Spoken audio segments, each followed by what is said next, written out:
Esta semana la ciudad de Buenos Aires y la provincia de Buenos Aires van a retroceder lugares en la flexibilización que habían comenzado hace tiempo. De este modo está marcando la disparidad que hay en los escenarios nacionales. Vamos a saludar a Florencia Can, médica infectóloga e hija del hombre que se ha transformado en el principal asesor del presidente de la Nación, Alberto Fernández. Florencia, buenas noches, bienvenida. ¿Qué tal? Mucho gusto, encantada. Doctora, el AMBA concentra el 95% de los casos de coronavirus que diariamente se informan.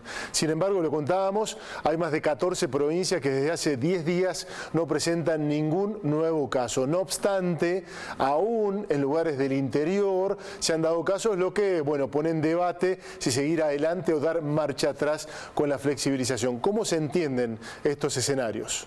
Bueno, a ver, hay un 85% de los departamentos del país que están en distanciamiento social preventivo y obligatorio. Muchos de estos lugares están en fase 5, es decir, que están viviendo lo que llamamos la nueva normalidad.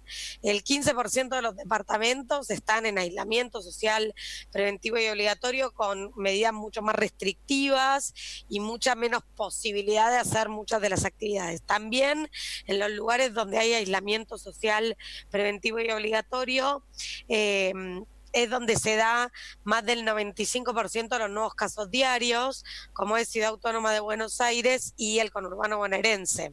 Así que la situación, sobre todo en estos dos lugares, en Ciudad Autónoma de Buenos Aires y el conurbano bonaerense, es bastante delicada porque vemos un aumento en el número de casos, vemos también un aumento en la proporción de la ocupación de camas en terapia intensiva, y esto hace necesario lo que llamamos parar un poco la pelota para que al circular menos gente haya menos también circulación viral y se pueda también hacer una búsqueda activa de casos y reacomodarse ante esta nueva situación epidemiológica. En las zonas del país en las que se encuentran en una situación más favorable, por ejemplo el caso de la provincia de Córdoba, el sur de la provincia de Córdoba, ¿qué criterios se deben mantener en un marco donde, bueno, al no darse muchos casos, la situación de hecho se va relajando? ¿Cómo debe actuar la gente?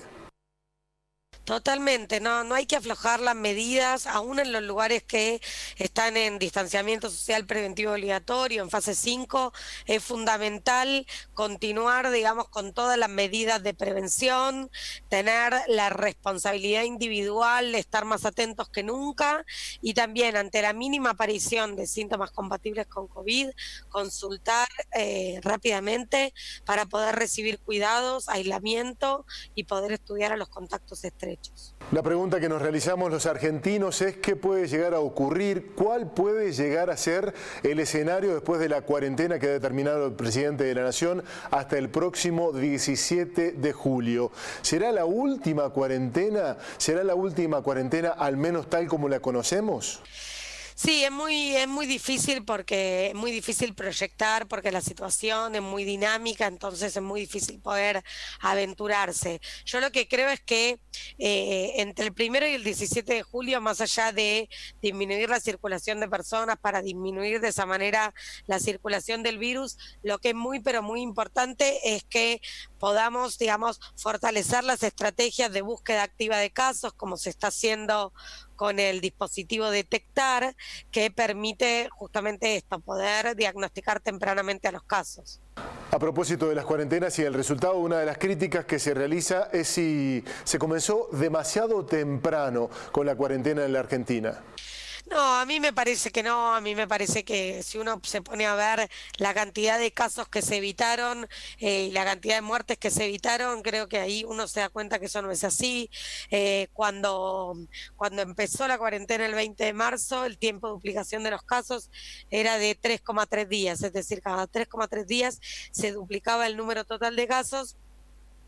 Y eso, digamos, fue aumentando, si bien ahora estamos en 15 de promedio en todo el país, en algún momento fue más alto, pero sin duda que si seguíamos a ese ritmo y no se instalaba la cuarentena, hubiéramos tenido muchos más casos y muchos más fallecidos.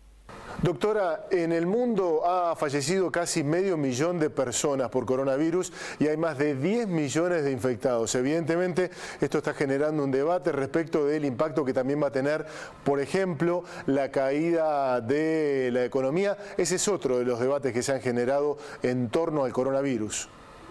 Bueno, cuando uno ve los números de Argentina y los números de otros países vecinos como Chile, Brasil, incluso países del primer mundo como España, Italia, Estados Unidos, lo que vemos es que la mortalidad, es decir, la cantidad de fallecidos por millón de habitantes, la prevalencia de la enfermedad, son mucho más bajas que en estos países, y en estos países, además de tener una mayor mortalidad y mayor prevalencia, también tienen más deterioro desde el punto de vista económico, dando la pauta que es una falsa dicotomía pensar en economía o en salud, porque en los países que desde el punto de vista sanitario les fue muy mal, también tuvieron muy malas experiencias desde lo económico. Entonces, acá una de las conclusiones que podemos sacar es que en Argentina las medidas se tomaron en forma oportuna y en forma temprana, pero por supuesto que ahora, dada esta situación epidemiológica y solo en el AMBA, es que es necesario parar un poco la pelota para poder reorganizarse ante la nueva situación. La Organización Mundial de la Salud acaba de informar que son importantes las curvas de crecimiento en el rebrote que se está dando en algunos países que ya parecían haber dejado atrás el coronavirus. Más allá de eso aún, países como Brasil, con Brasilia, una situación muy delicada con los Estados Unidos, donde parece que en algunos estados el coronavirus está fuera de control, y en Chile. Bueno, ¿cómo ve el escenario internacional y qué alertas encienden a la Argentina? No, bueno, esto significa que en realidad nunca podemos dar esta batalla por ganada, que no podemos creer tan rápidamente que esto ya pasó y no podemos aflojar con las medidas de prevención, pues la realidad es que hasta que no tengamos una vacuna vamos a tener que estar muy pero muy atentos a todas estas medidas, porque vemos la experiencia de países que fueron como volviendo a la nueva normalidad y rápidamente tuvieron que dar, digamos, algunos pasos para atrás por los rebrotes que hubieron, así que no hay que confiarse. En ese esquema, ¿cómo se está dando en Argentina la ocupación de camas en terapias intensivas? ¿Todavía presenta una situación más o menos dentro de lo esperable o genera preocupación?